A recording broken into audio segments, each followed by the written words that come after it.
Welcome to another broadcast. So we're all here together in this series. I don't have anything specific I'm gonna teach. I'm just gonna open my mouth and talk and or respond to questions from the audience. So since I'm recording on my iPad today and there is no audience, that brings us to just talking. So let's see the topic what's coming to me to talk about today. I've been on this kick, this inspirational kick of reminding people how to be in their body using different physical practices like standing and breathing and movement. And that corresponds to the other content I'm putting out in the Let's Be Real series around, where are we trying to go? We're trying to go right here. This is our destination. And what I'm feeling to speak to right now is kind of that inspirational kick and at a meta level. So at a meta level, I think of it as divine guidance. And I am not special in my reception of divine guidance. We are all divinely guided. And divine guidance, as far as I can tell, is there are ideas towards life. In contrast, an idea born of fear or in misperception, and that means that you think that you're separate from life, or that you identify exclusively as a human instead of an expression of the divine. Excuse me. Those ideas are generally they're saying I need to because to get to have rather than I am. And in our modern society, like if you are doing this work and you're trying to get out there and be your spiritual, aligned with your spiritual heritage, like God bless you, because it's tough. It's a little tough at first. It does get easier, but whenever you're trying to balance these different competing ideas where you're aware that, who you truly are, or you're at least open to that idea, and then you have like bills and you have like that other stuff. And as far as I can tell, the work is really like you bring these pieces together. So what's really cute, in this triangle model is that it's still all like, it's all good, it's all God. And it's the awareness that you're bringing to the things that change it, not necessarily the stuff. A lot of the path, the spiritual path, a lot of the spiritual movement is like, okay, over there, let me change, like, to be honest, and I've probably said this a lot in my broadcasts over the years, at some point, like, what I thought that I was doing in embarking on this journey was trekking towards a situation where I would have a mansion. I'd be like supernaturally stacked like an X-Men, and like, the bod with some kind of technologically advanced leather suit, I thought that's where I was going. And while that can certainly be ahead of me, and there are certainly aspects of that I experience currently, the path is really about coming home to your heart. It's so cute. It's so cute. Really, the whole spiritual journey, as far as I can tell, is coming to a place where you are comfortable in yourself, as yourself, to be aware of and respond to life with as much love as possible. And with as much love as possible is kind of a cheesy way to say, like, you're not afraid. You're open to the idea that you have the power to impact the quality of your experience, and that there are opportunities to be kind and compassionate to others.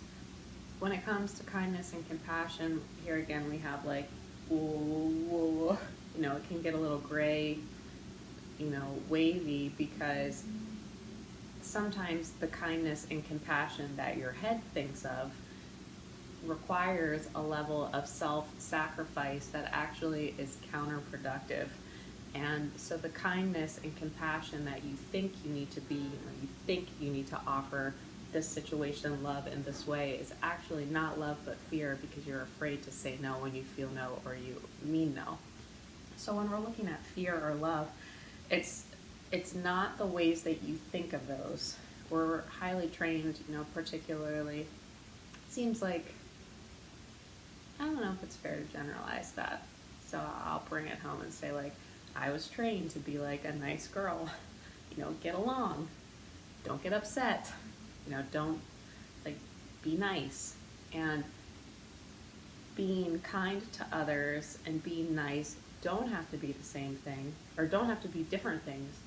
And yet, there is a level of self-respect and self-honoring and self-honesty that is also which is a foundational part of a more sustainable expression of kindness and niceness, where you're not nice to be nice, or you're not nice because you're afraid people will think something or whatever. You're nice because it's a genuine expression of your heart, which means that if you don't feel that way, you don't, you know, act that way, which means you likely won't be in situations that don't work for you. And if they don't work for you, truly, they don't work for the other person either. So there's this, you know, we have these kind of twisted ways we see things because we're so close to them. I forget who told me, you know, you don't see your nose. You know, it's on your face. It's too close to see, but you're like leading with it, essentially. Everybody sees it but you. And that is kind of like, you know, our cultural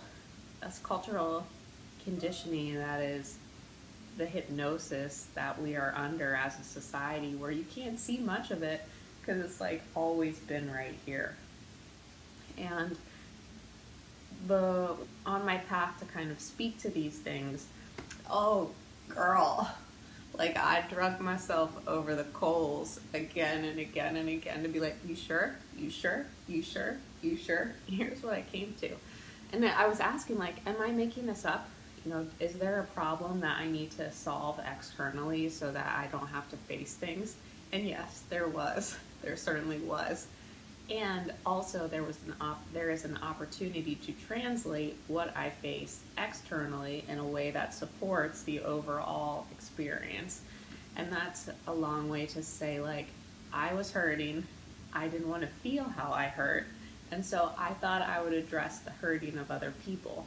In that, however, I created more hurt, because if you are in pain or you are in fear, you are not responding to life with awareness of yourself, and you're not responding really of awareness of others.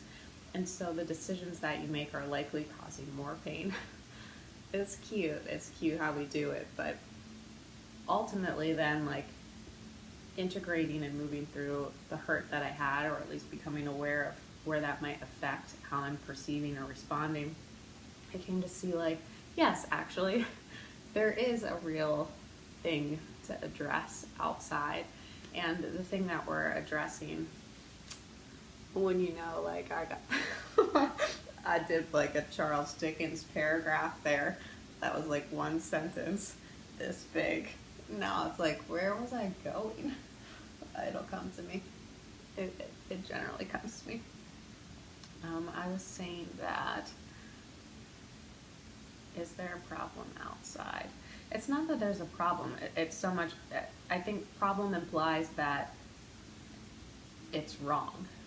And while it's not necessarily right, it also doesn't mean that it's wrong. It just means that this is what it is. And from here, then, you can take it higher. So that's the same as, like, if you see, like, if all my crayons spill on the floor, you know, is it wrong that they're on the floor? They're on the floor, period. If I want to make it wrong, if I want to, you know, write poems about how it's wrong, if I want to sit in my room and cry about how it's wrong, if I want to talk about how it's wrong, I can, or I can just start to pick up the crayons. You know, and that's really also what I'm talking about in the Let's Be Real series that's about healing, personal healing, where it's so easy to be like, who messed up these crayons? Why are these crayons on the floor? Your crayons on the floor? I have more crayons on the floor than you. What am I going to do about these crayons on the floor? I spent 5 years with my crayons on the floor. It's like, yo, bro, I know. And the way that you're experiencing them right now is not improving that situation for you at all. Your crayons are still on the floor. So in the Let's Be Real healing series, what I'm trying to do is say, like, okay, honey, I know. It sucks that your crayons are on the floor. It hurts that your crayons are on the floor. And yet, like, why don't we do what we can to accept that they're on the floor, and then as quickly and cleanly as possible, let's see where we might like to put them next.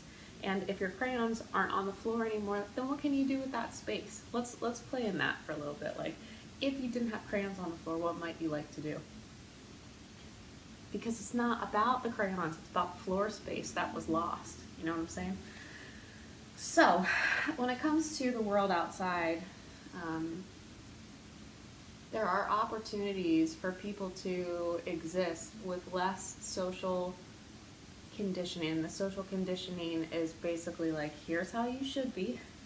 Behold, here is an American human that thee must strive to be.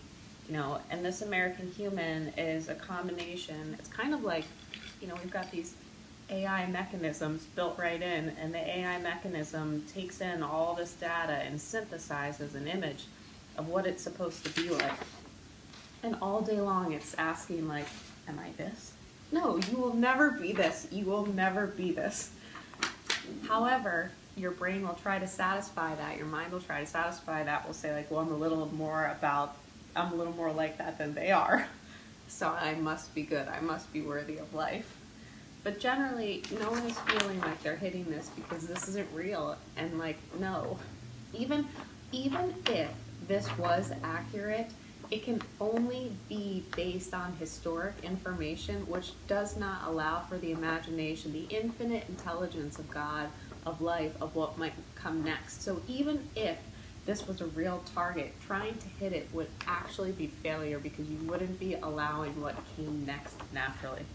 So, you know, our conditioning, our hypnosis, whatever, prevents natural acceptance, so many natural features of being, because our minds are like, look, we got to get this right, or else we won't be loved, or else we're not successful, or else there's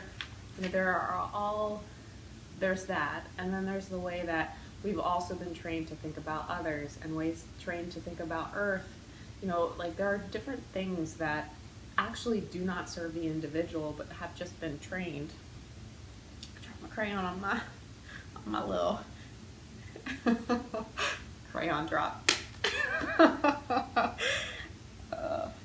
You've been trained. You've been trained to think about things, and the way that we think about them determines how we act. So if you haven't heard my Genesis story here, the way that I tell it is basically like, hey, I was in consulting. I'm just gonna give you the real, like, the bullet points. I was in consulting. Knew I was like, what am I doing here? But I was good at it and whatever. And then my sister killed herself, and I was like, oh fuck, I gotta go do something. And then I was like, oh look, I like to work out. I can help people feel better that way. I can help people that way. You know, I go there and I'm like, why aren't people doing what they want to do? Why aren't I doing what I want to do? What is reality? And I started asking these questions about what influences behavior, and what influences behavior is what you think, and what you think is actually still several layers below what is the true motivator behind all your action, which is identity. So it goes identity, belief, thought. And most of the work we try to do when we want to fix what we're doing is at the behavior level. We're trying to push. So imagine like you have a string here. You want to move your behavior, but unless you move this other piece, like, it just swings right back. If you move this enough, eventually it kind of, like, you know, monkey bar jumps over. But the real point you want to move is up here. This is where peace is. This is knowing who you are, deeply and truly who you are. And what I was saying was information. Yeah, it's an information game. What you perceive determines what you think would be optimal at an action level. So all of it is really just your perspective.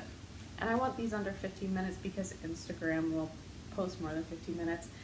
And that concludes this presentation. It was just like me up here chattering. If you're interested in having your beliefs reviewed, consulted, and upgraded, you can visit me at habitbook.com. Topics, requests, thanks for coming. Love you. Bye.